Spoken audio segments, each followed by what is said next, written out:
Et oui, les jeunes, vous n'avez pas connu la hype des NFT avec les images en tête de singe. Il y a eu ensuite le délire du métaverse. Et c'est pour ceux qui n'ont pas connu le cycle de 2020-2021, c'était quand même quelque chose. Et je trouvais qu'il se passait quand même beaucoup plus de trucs. Hein. La DeFi, il y avait plein de trucs qui se lançaient. Ah, tu vois, tu avais envie de faire plein de trucs. Ce cycle, globalement, je le trouve hyper décevant. Les innovations, on va pas dire qu'il n'y en a pas eu, mais tu vois, on se fait quand même plus chier. Franchement, hein, si tu enlèves la vague Memcoin et tout ce qui est lié de près ou de loin à la vague Memcoin, c'est-à-dire tu vois, les agents IA qui se cachent derrière la mania Memcoin aussi pour lancer leur truc et tout, si tu enlèves ça, c'est passé quoi? Eigenlayer? Ouais, c'est ce que j'allais dire. T'as Décevant. eu, Décevant parce que. Ouais, mais c'est ce que. Ouais, mais on est liquide. d'accord. Vas-y, c'est bon, check. Voilà. Et Et après, t'as Tao, voilà, peut-être Tao des projets où tu dis vas-y, ça va te faire travailler un petit peu tes méninges et tout, tu vas suivre, tu vas dire putain, c'est fou, là, c'est intéressant. Ça. Mais sinon, tu te fais chier. En DeFi, il y a eu quoi comme innovation? Bah, Le liquid staking, le liquid restaking. T'as Ethena avec tout ce qui est stablecoin synthétique, mais je pense qu'il y a plein de gens qui ne savent même pas ce que c'est, quoi. Sous les stablecoins avec des dates dans le nom et dans le nom du ticker, je pense que ça ne parle pas à grand monde.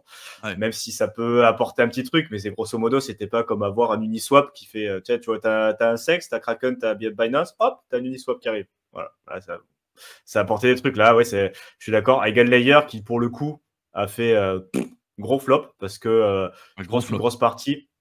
En fait, tu as deux comparaisons. Tu as Hype qui a fait les choses bien, donc qui a incité les gens non, à farmer, et pour le coup, qui a fait un des meilleurs airdrops de l'histoire, non donc hyper communautaire, grosse distri, et du coup, beaucoup d'adoption. Et tu as Eigenlayer qui a distribué une toute petite partie et qui s'est gardé la plus grosse part du gâteau pour les VC, pour la team, et du coup, très peu d'adoption au final, parce que les gens, ils ont dit, OK, c'est vous qui avez tous les tokens, nous, on va pouvoir en profiter un petit peu, mais du coup, alors que c'était un des schémas narratifs majeurs pour l'adoption d'Ethereum, non, en disant, non seulement il y avait le staking, maintenant, on va pouvoir aller chercher encore plus de rendement, le restaking, et au final, on a entendu parler le jour de la sortie, mais depuis, ça fait combien de temps que vous n'avez pas vu passer du contenu sur Eigenlayer? Moi, ça fait plusieurs mois. Hein. Ah ouais, mais à l'époque, la hype, c'était pourquoi? Parce qu'il y avait le farming de points et qu'ils n'avaient pas encore fait leur airdrop. C'était juste pour ça. Oui, et quand ils ont fait leur airdrop, un airdrop, voilà. Oh, c'est bizarre. Et à l'inverse, on a vu Hype qui a fait les choses bien pour le coup au niveau airdrop. Et d'ailleurs, il y a du contenu. Bon, là, en ce moment, il y a peut-être un second airdrop qui se profile potentiellement. Donc là, en ce moment, je pense que le meilleur airdrop à farmer, c'est potentiellement le second de Hype.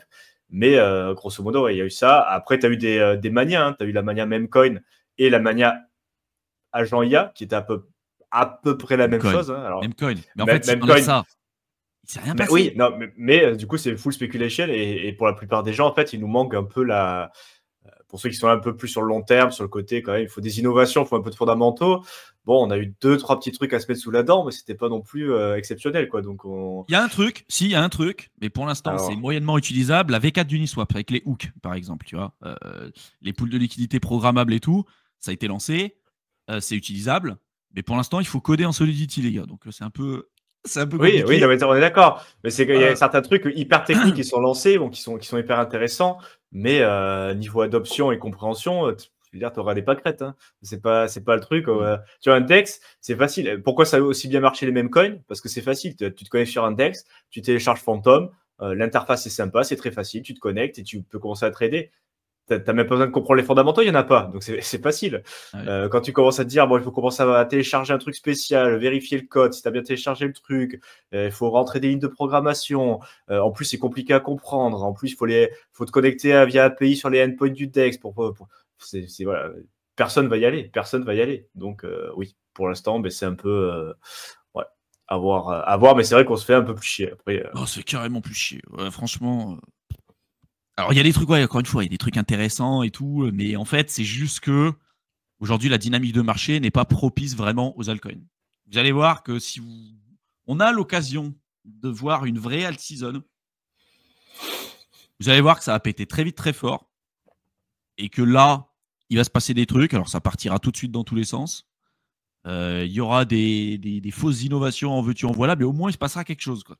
Étonnant de ne pas étonnant ou pas de voir autant d'intérêt avec une telle macro, déjà officiellement fait la moitié du chemin pour une jolie récession US avec un Buffett qu'il avait anticipé, par exemple. Ouais, Buffett, ça, c'était marrant. J'ai vu des charts de Buffett. Genre, tu vois, tous les milliardaires les plus gros qui ont pris une déculottée de l'extrême, genre avec Elon Musk, qui a sur sa net worth, hein, qui pareil, c'est du papier, hein, d'accord. Tu peux pas cash out l'intégralité de ta net worth, mais en gros, Elon Musk, je crois qu'il s'est pris un drawdown de 150 milliards presque sur sa valeur nette. Et en fait, tu vois tous les gros qui sont dans le rouge, là, depuis les derniers mois, depuis le début de l'année. Et tu vois Warren Buffett qui est le seul dans le vert. Lui, là où tout le monde est dans le rouge, lui, il a 11 milliards de plus-value sur cette même période. Et ouais, le padré les charts aussi, les vidéos quand ça augmente, tu vois, avec la net worth qui évolue. Alors, Warren Buffett qui sous-performe avec ses stocks un peu tradis, les autres qui surperforment, et puis dès que ça commence à s'inverser, tu vois, lui, il fait il part tout seul. Il augmente petit à petit. Il s'aligne droite, et puis les autres, ils passent en dessous, dans le rouge, petit à ouais, c'est un truc de fou.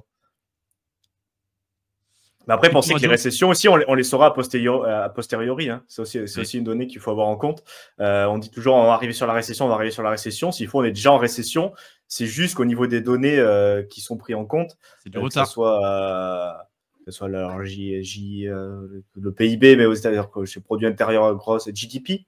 Au niveau du produit, ça y a des données qui regardent pour la récession. En fait, c'est toujours a posteriori. Donc, s'il faut, on aura les données 2 ou 3 mois après. On se dira, ben ouais, effectivement, en avril-mai, on était en récession, mais c'est très rarement où on anticipe, on se dit, mais là, maintenant, on est en récession. Souvent, c'est a posteriori. Hein, et quand tu t'en rends compte, des fois, la récession elle est déjà passée.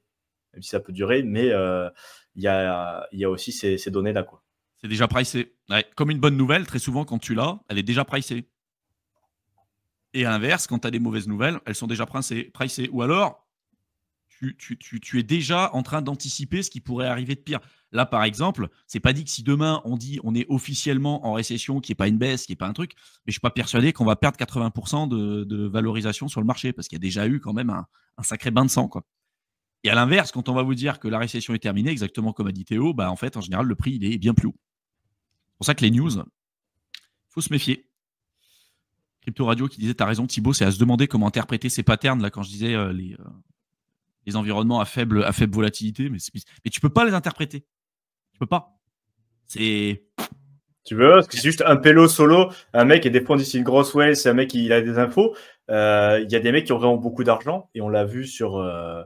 Même voilà, pour ceux qui sont un peu sur les sommets de Bitensor, il y en a, ils disent ah, putain, c'est un fondateur de projet, il a beaucoup de trucs, ou même sur les mecs qui ont essayé de gambling sur Hype avec les longs, les trucs comme ça. En fait, il y a des mecs qui ont vraiment beaucoup de pognon et qui sont DJ aussi. Dites-vous qu'il y en a beaucoup qui sont DJ mais qui sont pauvres, mais il y a des DJ avec beaucoup de pognon. Donc, si le mec, il a plusieurs millions en crypto et il décide de FOMO ton petit projet avec peu de liquidité, comment tu prévois ça? Il n'y a rien qui te prévoit. C'est juste le mec, d'un coup, il fait un buy market à plusieurs dizaines de milliers, centaines de milliers ou voire millions. Le truc, il va réagir en conséquence, mais tu peux pas le prévoir parce que c'est juste un mec solo chez lui qui se faisait chier, qui dit c'est quoi ça, vas-y, bye, et puis voilà quoi. Donc, à partir de ce moment-là, il y a rien à prévoir. C'est juste, voilà, c'est un événement comme ça qui va faire que tout va se foutre en l'air et la partie technique sur ce côté-là, c'est quasiment impossible quoi. Il y a une vidéo que je vais faire sur Éternel étudiant. J'ai trouvé une étude qui est pas mal. Je vous le tease un peu en avant-première pour ceux qui sont abonnés à la chaîne. Ils ont pris un singe. D'accord. Ils ont comparé les performances d'un singe sur les marchés financiers. Et vraiment un singe, hein, d'accord, hein. Et un chimpanzé, et à chaque fois qu'il appuyait sur un bouton, ça voulait dire buy, et l'autre, ça voulait dire sell, d'accord. Donc le singe, il fait des trucs. Et de l'autre côté, ils ont comparé les performances de ce singe par rapport à des gestionnaires de fonds et par rapport à des traders. La conclusion, elle est quand même magique. C'est-à-dire que le singe a explosé les records de ceux qui font de la macro, qui suivent le truc, machin, et les traders. C'est-à-dire que les plus mauvais, c'est les traders. Les deuxièmes sont ceux qui font un peu de long terme, mais globalement, la plupart, ils essayent de timer. Quand même, ils essayent de timer, choisir les bonnes actions, les machins. Et puis de l'autre côté, tu as le singe qui comprend rien ce qu'il fait. Il appuie sur des boutons et il surperforme. Voilà. Donc, je vais vous le montrer. Je vous le montrerai, cette étude. C'est quand même assez fou. Et j'aimerais bien qu'il y ait ce genre de truc. Aujourd'hui, on est trop jeune, mais qu'ils fassent la même chose en crypto. Parce que là, je suis sûr que c'est pareil. Les mecs, ils se disent, moi, j'arrive à trouver les projets, même coin, qui sautent en avant-première et tout. C'était la même chose que le singe, en fait. Tu as l'impression que tu fais des trucs, mais en fait, tu fais rien. Il y a un moment donné, tu vas tomber sur un projet qui va pumper, tu vas dire, ouais, je suis génial, et puis après, tu vas te faire rincer, et voilà. Mais bon. Bah, tant qu'on est sur les petits fun facts, moi l'autre jour je suis tombé sur une étude, alors qui est assez ancienne, mais qui ont corrélé en fait la volatilité du marché avec l'installation de la clim. Alors il me semble que c'était à Singapour ou Hong Kong en fait. Ils se sont rendus compte que dans les mois d'été où il faisait hyper chaud en fait dans les salles de trading et où les mecs ils étaient en sueur et ils transpiraient comme pas possible en fait, il y avait beaucoup de volatilité, beaucoup moins rationnelle en fait. Dès l'instant où l'arrivée de la clim, où ils ont foutu la clim dans les bureaux, en fait ça s'est calmé un petit peu, tu vois, la volatilité, les mouvements et tout simplement parce que les mecs ils étaient à fond quoi, ils avaient trop chaud et du coup ils surtradaient beaucoup plus de volatilité. En fait le marché s'est calmé sur ces bourses-là parce qu'ils ont installé les clips dans les bureaux. Donc le côté, même en TradFi, on est des investisseurs rationnels, froids, on n'est pas attaché à nos bagues, on prend des décisions à tête reposée. C'est de la connerie. Donc c'est autre fun fact, quoi. Ouais. Parce que disait Gros Porc, conclusion, si on faisait n'importe quoi, qu'on devient n'importe qui. Bah, c'est clair, c'est ça. Pour les outils d'Internet. Ouais. On sait. Rémi Gaillard.